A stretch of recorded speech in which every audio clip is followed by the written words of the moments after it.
She has lovers, open doors to fancy cars. She's lucky, so lucky. She's a woman. A perfume ballon fan to dab across her wrist. A secret ribbon diary of all the men she's kissed. So many men she's kissed.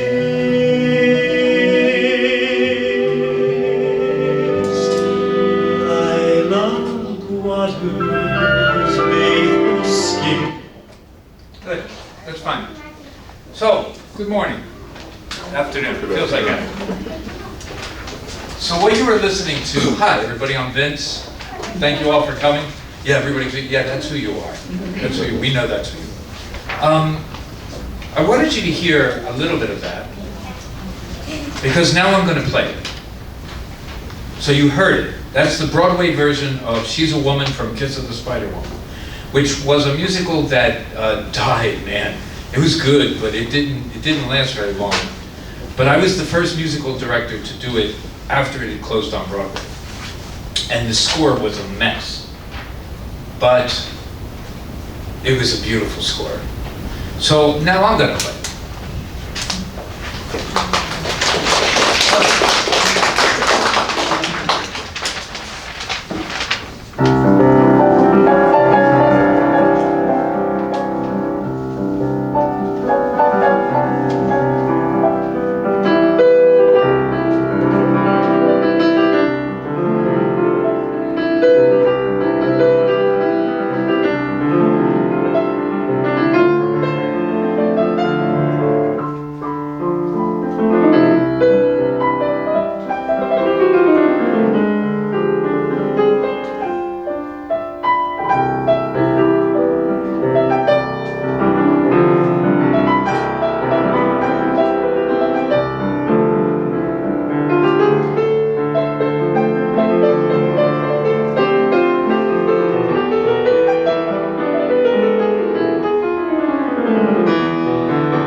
Doesn't sound like that, does it?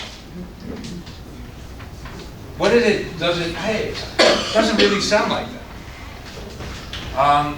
Because you see, the point of a jazz musician is not to let a piece sound like itself, but to make it sound like yourself. Now, just a disclaimer. I completely made that up right now. And it's funny because I did that at church this morning. Because I didn't have anything to play for the prelude. So I made something up. And it sounded like gospel music. And the lady in the congregation came up and said, "Oh, I remember that song from when I was a kid." But that was completely improvised. What I just did was completely improvised. The only thing I had was, I know the melody.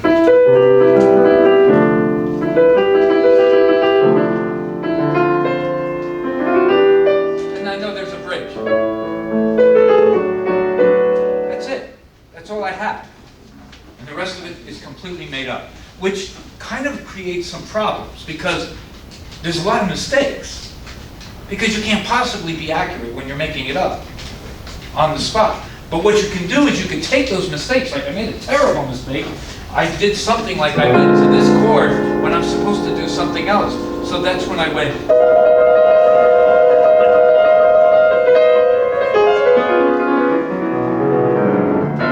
Oh! I got back to a place where I could get saved. Hallelujah. Ah, there we go. You know? So one of the greatest things about improvisation, come on in, come on in, come on in, come on in. So one of the great things about improvisation is the idea that the reality of the matter is that the more mistakes you make, the better. When you make mistakes, it causes creativity. That's the best thing that can happen to you. Can you play the second track? And just a little bit of this. This one, I don't know why I like this show so much, but I just really dig the music. But the show is awful. I mean, Mura, help me. I need you. Come to me like you always have. Her name is Aurora, and she is so beautiful. I'm going to talk over this for a minute. No man who has I always met thought her that it took a lot of guts can ever to start a musical like that. They're madly in I mean, to start a musical like that. forever Can you in pause it a second? So why not start a musical like you think of like West Side Story, right? Oklahoma, all this kind of thing. I mean, all these big. No. Oh, you have to be kidding me. That takes courage. Can you pop it again?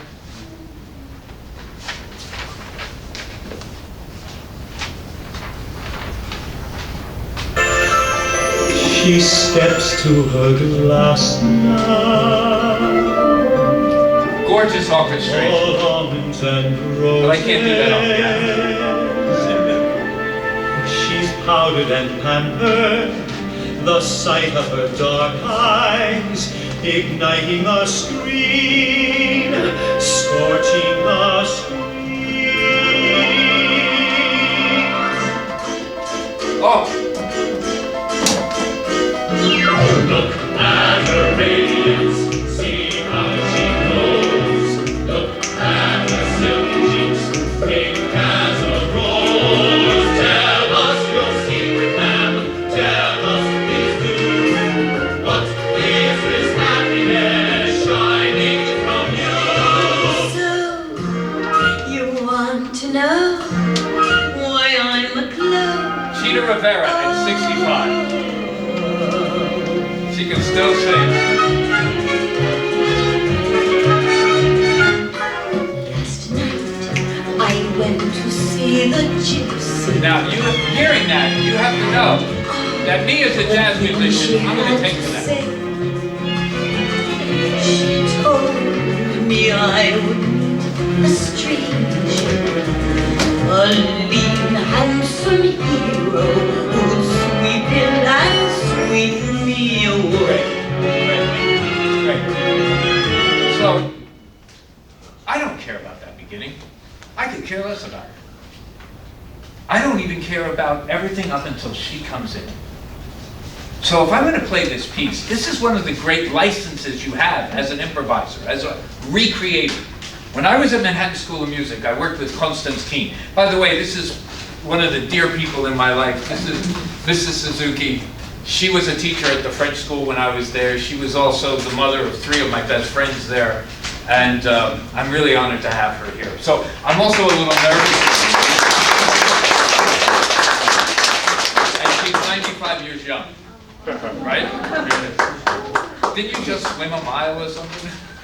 So crazy. But anyway, I'm so happy. But so I'm a little nervous, so I'm really like careful about playing. But see, the thing is, if I'm playing Chopin nocturnes, man, I don't cut anything out. You don't do that.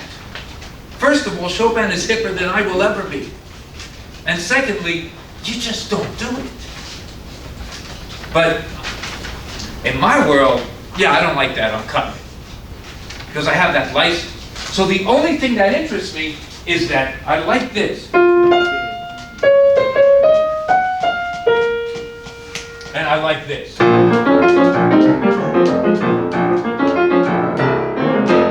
rest of it I could care less. So I'm going to take those 2 elements and somehow I'm going to make up something.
This is Jean Yang, my wonderful 5-string violist.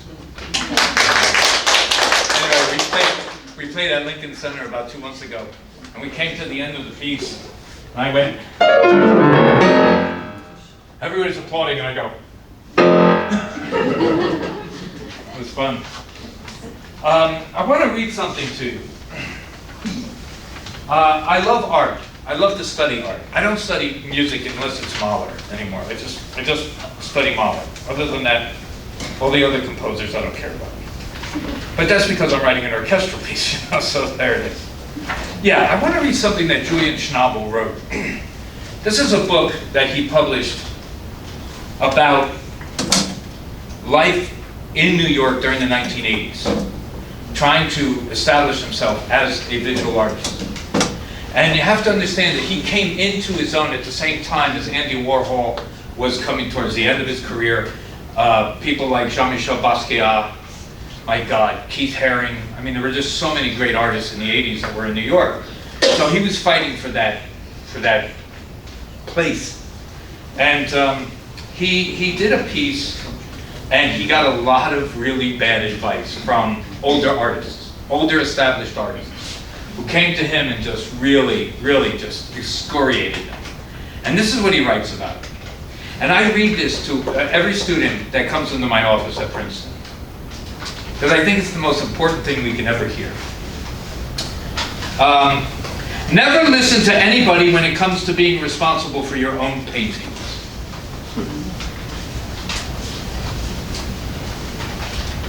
It's a mistake for young artists to want to please older ones. They're going to make you take away from your paintings the very things that most characterize them as yours. You might think that someone is really smarter than you are, or wiser, or more experienced, and they may be, in fact. But you can't listen to them because nobody knows better than you what you need to do. Most older artists are going to try to get you to conform to the standards that you are out to destroy. I love that. You know, I wish I had come to that understanding very early in my career. But it took me a very long time to understand that we educate ourselves. We do everything we possibly can to improve our education, and then we spend our professional life trying to destroy all of it. Because it is the only way that you can have your own voice. And it's not like you're trying to find your voice, you're trying to find the voice. And the voice that you're looking for has come to you through all of that experience. All of that experience that we shut off because we're trying to please other people. And there's nothing wrong with trying to please your teachers, right? There's nothing wrong with it. You know, but there comes a point where you have to be an adult. And that came to me through composition and arranging. But it was primarily through arranging, because I learned something about being an arranger, which I'm going to get to later. But the thing about an arranger, and I'm going to say this again down the road, is that we are professional thieves. We steal from everything we possibly can. And I discovered that as a composer, I started doing the same thing. You know, like I said, I study art. One of my favorite documentaries, I watch a lot of documentaries on art. Most of the time just to go to sleep. But I put it on, and my favorite is the theft of the Mona Lisa. There's this guy named Vincenzo Perugia, and he stole the Mona Lisa. He literally walked into the Louvre in 1911 and just took it. And it was gone for 2 years. That's what a creative artist does. We steal from everybody. Now we've got three things. There are three things that I want to talk about just very quickly. I'm going to do it in the context of a piece that I'm writing for this wonderful ladies' organization, the Capitol Philharmonic. She's here to check. You know, she's here to check to sample the material. You know what I mean? It's going to be premiered October 25th at 7:30 at the Patriots Theater at the Trenton War Memorial. You are all more than invited. 1,800 seats, if you get what I mean. And at any rate, I'm going to just talk a little bit. I mean, I'm going to try to keep it limited because we have a lot to do. But I want to talk about the finale. I'm in the middle of orchestrating it now, okay? This is a piece that is a collaboration with Yusef Kominyaка, the great poet who lives in Trenton, Pulitzer Prize-winning poet. poet laureate of the UN and all kinds of other places. When I first started working on the piece, I went to sleep and I heard something. And this is what I heard.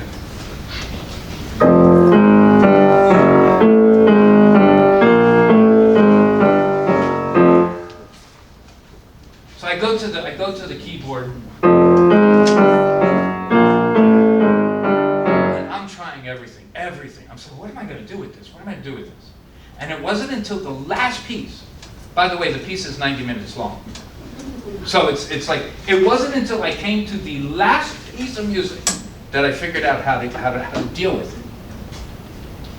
And now this is what I want to talk about in composition, is that there are three things that happen to you as a composer. The first is you have to have knowledge. And you don't have to have a little bit of knowledge. You have to have a lot of knowledge. You basically have to spend your life learning. And it doesn't matter how old you are or whatever. I mean, if you look at Beethoven's works, if you listen to the early part of Beethoven's works as compared to the late part of Beethoven's works, you know that the man learned something.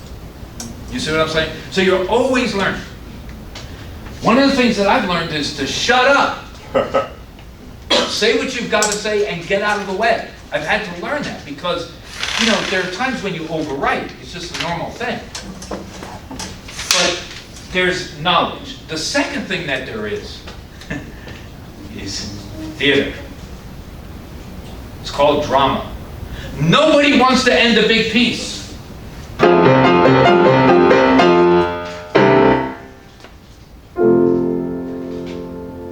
Nobody's going to do that. An idiot will do that because nobody's going to applaud. Everybody's going to go, is it over?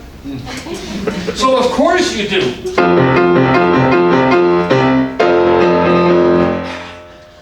And everybody loses their mind. So you learn something, you know, theater. There's a reason why people like theater. And it translates to music. And then the third is instinct. Instinct is 10% of it. Knowledge is like 75, 80%. Right? But instinct is that 10% that makes your work unique.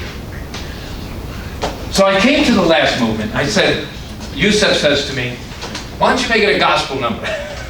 I said, no. And then I said, yes. But it wasn't going to be gospel in this way.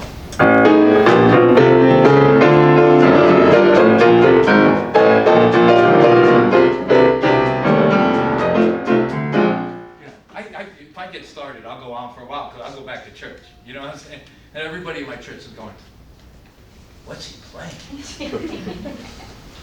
No, I heard this really interesting old Mississippi gospel tune called Roll On.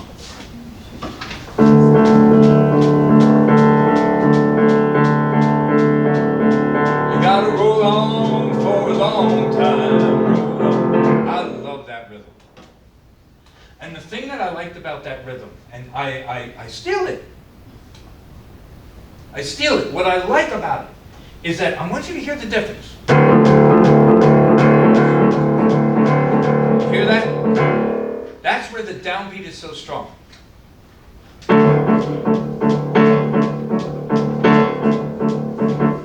The strong beat in that rhythm is the end of 4. 1, 2, 3, 4, and 1, 2, 3, and 1, and 2, and 3. The minute that is introduced, that rhythm doesn't sound boring anymore. Because you don't know where 1 is. That's knowledge. I know that if I stay away from 1, you don't know where it is. I can repeat a rhythm over and over and over again, and it will not bore you. Because your brain is going, where the heck? Where are we? You understand? So, and the minute I introduce the hard count, right, on the MP,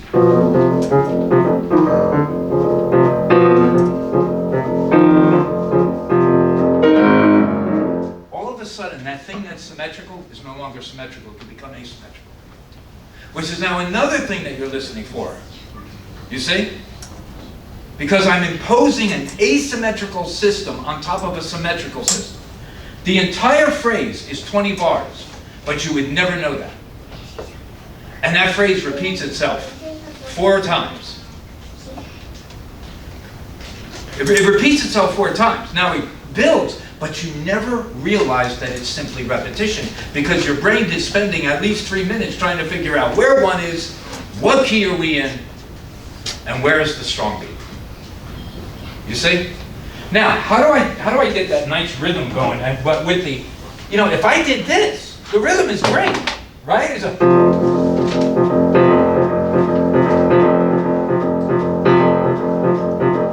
but I'm telling you, you're going to get tired of it. Unless you're hearing something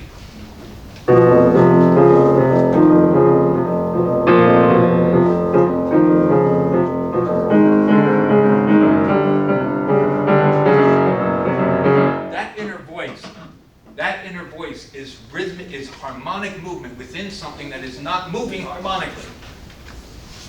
You see? Harmonically it's not moving, but it is, because that inner voice is doing it. See what I mean? Now, how did I get this?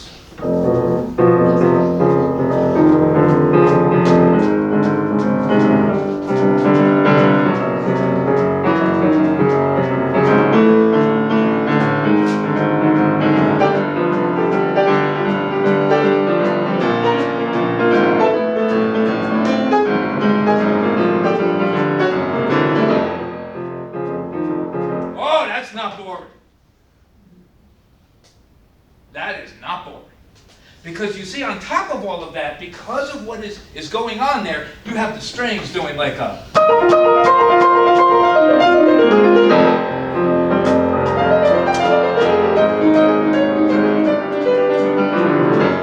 You have all this room to build. It's like making an Italian hoagie. You understand? You've got this, you got the lower part of, what, you like Italian hoagies? I do. But you know, it's like you got the bread. And then once you've got all of the stuff that really is solid, you can put anything on it. Anything. And so basically, you know, for 2 minutes, this is happening. All of the choices that I have made here is knowledge. There's no instinct other than, it's not instinct, it's knowledge. I know that if I'm doing a harmony that is repetitious, you're going to get boring. I know that if I add a movement in the inner voice, you're going to listen. And I know that if I stay off the downbeat, it's going to make you feel uncomfortable. Therefore, you're going to listen. I know this. That's experience. But I know that after 4 times, my whole house is nothing but this. I know that after 4 times, I forgot what page it's going to here. There we go. There it is. Nope, that's not it. That's when the voices come in. All right. Here, let me get it. I know that after 4 times, I said that 4 times already.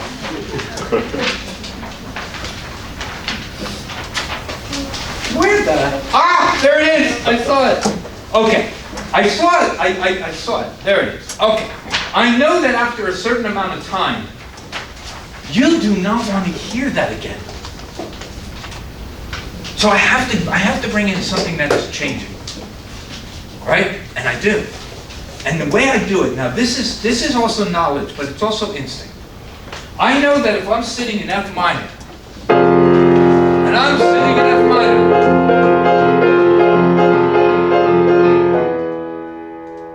oh man, I go to E major, something happens. It's like dark. Dark. Oh yeah. You see? You see? That going from F minor to E changes everything. It changes the entire color of the piece of music. Now I also know from knowledge, Bartok taught me this, right? Not personally, but you know, study.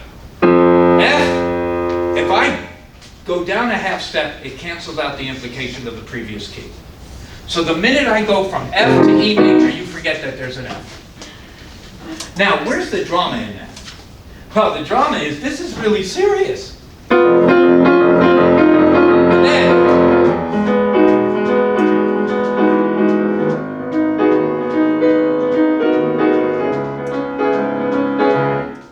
all of a sudden we're in Sinatra land. Now, That's funny, but it's too common. You say, I like humor, but I don't want it to be a cartoon. So what I did, if I was in Sinatra land, purely in Sinatra,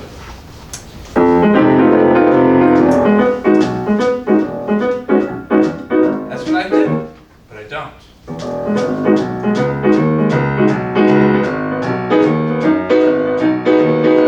I keep that driving beat because it's a reminder of what was coming before it. Does that make sense? You're going to have an opportunity to ask questions in a minute. Now I want to just show you something. Where is the instinct? The instinct is in the chord progression. I love this chord progression. It is a typical nice hip jazz chord progression. Right? Now we go to C sharp minor. But where should we go now? F! Of course. Hell no. Oh. Oh, that's different. And then this. And then this. And then this. And this. Until finally we go home. You see? That is creative instinct. Something told me that I needed to do something that spoke to the text. And I did that by using very unique harmonic changes. All of them. Come on in, Johan, come on in. You know, she's always late. Always late.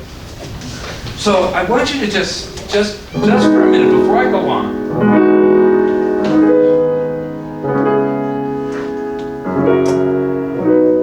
That's good, that's nice. But it's about as creative as pasta with no sauce.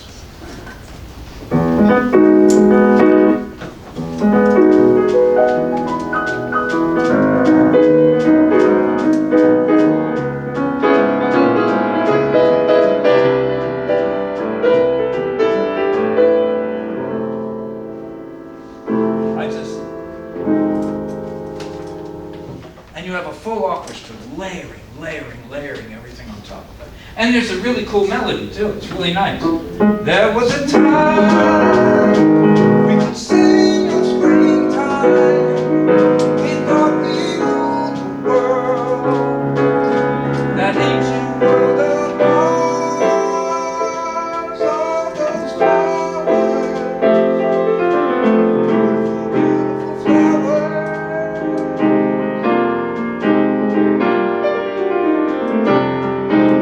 See? And we get rid of the symmetry.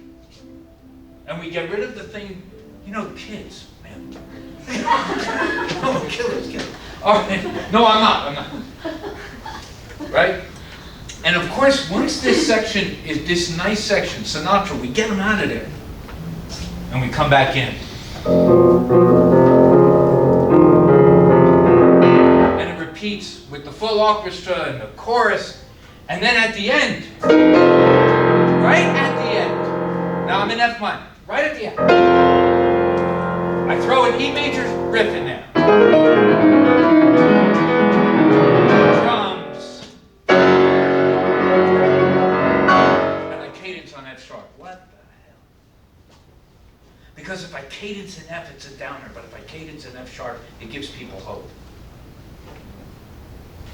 So I go back to the E major, which was comic the first time, but it ain't comical now. This is a piece of music about climate change. Things ain't funny. You see? So yeah, I went there. I went to the funny, but it's not funny anymore. And I hit it so hard at the end that the audience can't help but go, oh! Got questions? It's a class. We will give the life they saved may be their own. Anyway, yeah, we got questions. No question? Vivian? No. Come on, you don't have any questions. You're musicians, some of you. I gave you that thorough, you know, I have to tell you why I'm doing this, folks. Because I told my creative director that I miss teaching music appreciation. Because we want you to do a class. So here you go. Thank you, Wenya. Good idea. All right. Seriously, no questions? Boy, you're worse than the kids I have in class. Yes, thank God. Hallelujah. Okay, yeah, my point is that because my older daughter, she used to be, composer, in order to apply for college, she needs to be, some creative stuff, yeah. So, but I think, I wish she was able to listen to, your talk, like, a few years back, so that she probably had different perspective. And so, in terms of arrange, you mentioned a composer, arranger, that you kind of need to leverage other people's ideas or steal or whatever, and 10% is coming from instinct. That 10%, how do you distribute through the whole piece? You listen to God. Because you can't just Listen, I'm giving you an honest opinion. I'm telling you that it does not come from you. I'm sitting there at the piano and my pencil is on the paper and I see something and something goes, don't do that or do that. I can't explain where it comes from, it just does. Anybody who knows me knows Mahler 2 is to me the greatest work. It's the greatest piece of music in the world ever. And I listened to the opening 8 or 9 minutes of Mahler 2 over and over again, and I keep on asking myself, how the hell did he come up with that? How did he do that? Not the remaining hour and a half. And there's no explanation. You have an intention. In Buddhism, you have an intention, right? In yoga, you have an intention. So you have the intention, but it's in the act of doing it. It's funny because you say you wish your daughter had. I wish I had heard this topic. I wish I had heard this discussion. Because I've had success as a composer, but I'm recognizing all the things that I did that were so unnecessary. And part of it was to please something. To deal with a guilty conscience. Oh, well, I'm a jazz composer, all right? Do you know what? I have an album. That is entirely written on 6 pages of music. A whole album. Now I'm writing a symphonic work that's 360 pages long. I used to believe that was the only way in which you were allowed to compose. It took me years to realize that I could do that same kind of composition in a different way on only 6 pages. It depends on what you're being asked to do. If you're being asked to write a symphonic work, you got work to do. If you're asked to play for a bunch of jazz musicians, hey man, here are the chords, here's the melody, let's go. Yeah. So Vince, just to follow up the question, right? So for that 10%, you allowed yourself to listen to God or the One. So what did you do, like intentionally or maybe like unconsciously? In this work, intentionally, I had a theme. And you know what I discovered? Interesting. That theme is all over the piece, and I have no intention to do that. Okay. So I guess I mean, to answer your question is that, okay, I get that theme, and then it kind of seeps into your psyche, and you hear it in almost everything you do. Like, for example, in the opening movement, there is a yeah.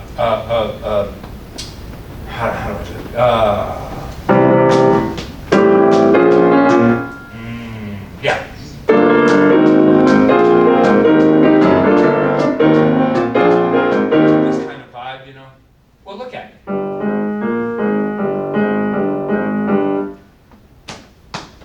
It's just there.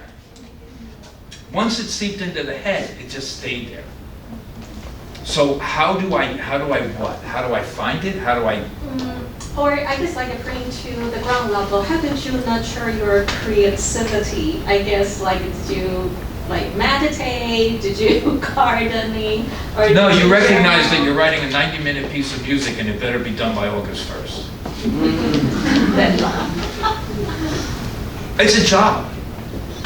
It is a job. It's at Princeton, Princeton has trained me for this because I do anywhere from 11 to 19 projects a year at Princeton.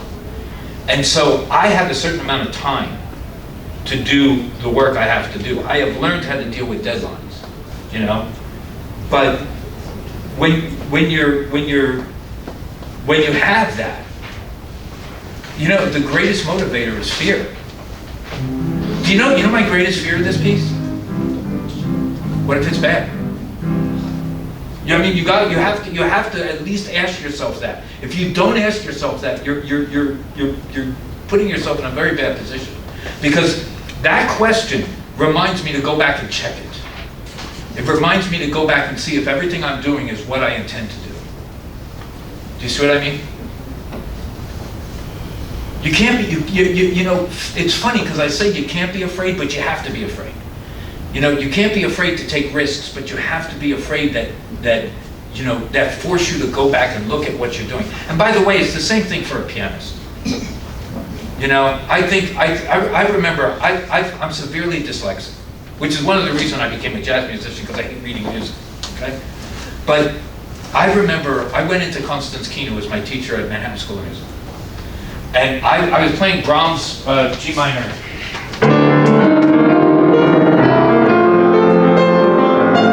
know this piece, the first or second Rhapsody? Do you know it? Brahms. Like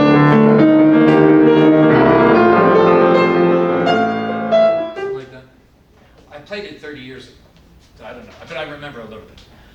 I had a lot of misreadings. Like, I just was misreading the notes. She practically threw me out the window.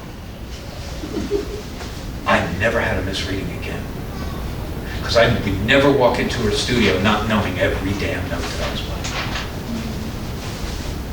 You see what I mean? So it's a good motivator. That's a good, yeah. I really appreciate you share your experience, how you came up with music, the work. So, because I was studying classical music in Austria and Germany, and what we learn the most there is rules. So I'm just wondering. Rules, yeah. Wondering what is your, like, you have any rule of your. I have a, you know what? All right. Yeah. Okay. You know, when you have an ex-wife, you always got to find a reason for them to, come on. I don't know, push. There you go. You know, when you have an ex-wife, it's really good to find a reason why you married them.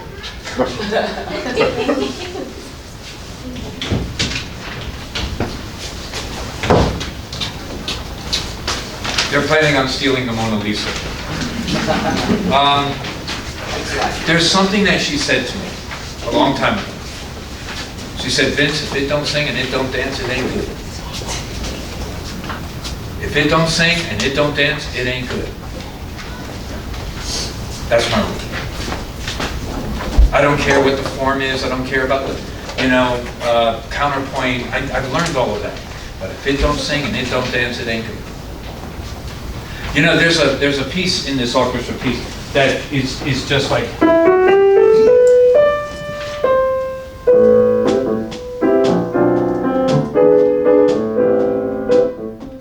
The minute you hear that, everybody's going to enjoy it. And I think that would be the second rule. I want people to have a good time.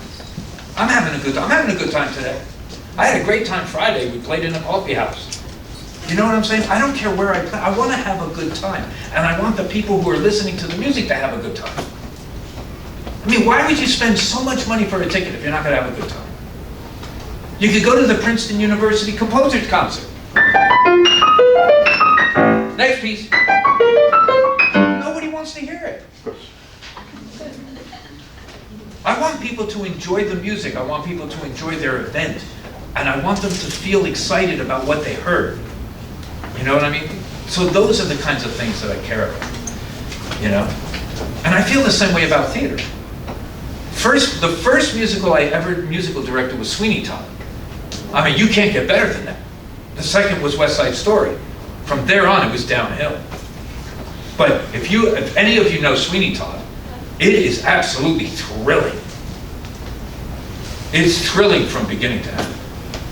And that's the way all art should be that way. You know, when you and I play, we know it because we do this, right? When you and I play, everybody in the audience knows that we may not walk off that stage alive.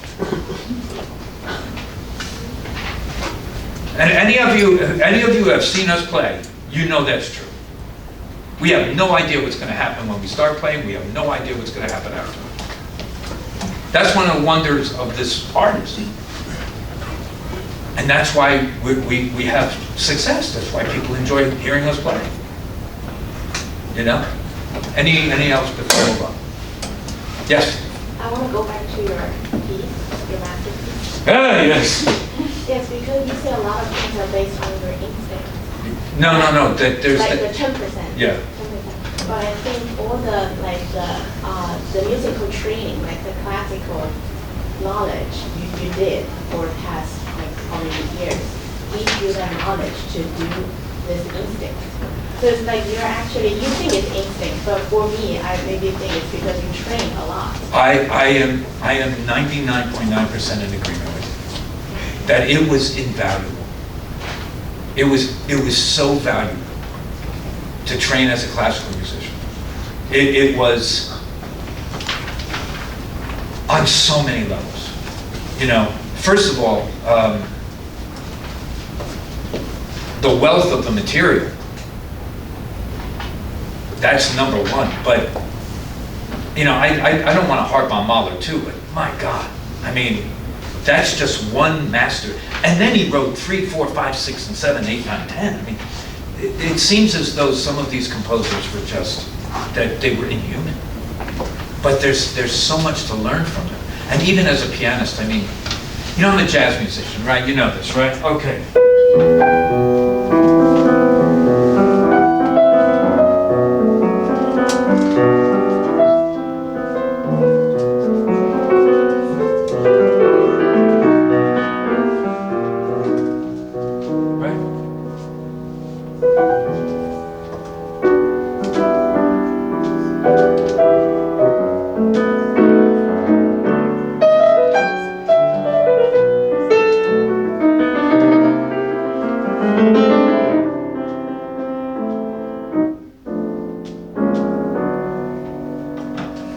Now I know that really offends you, but that's okay, you know. But you know, you could do that to Chopin because he's cool, you know.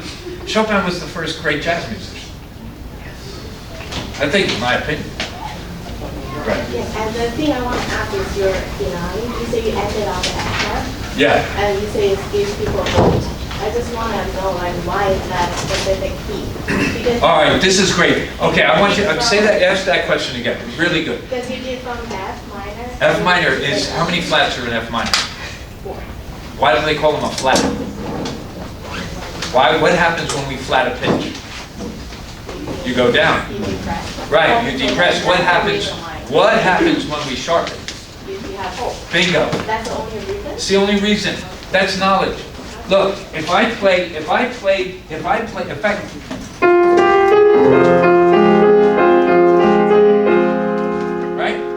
I did that in F minor. It has a totally different character. I thought there was something other reason behind it. F sharp is a brighter key. I want people to walk out of there feeling like we have hope. That's it. Is that good, Joe? That's great. Great! All right, good. Well, let me see what's next. Oh, where is she? Yeah, she's not here. I'm here. No, you're here. Come on up. So, everybody good? Great. This is Sophia Fung. She's going to sing for us. I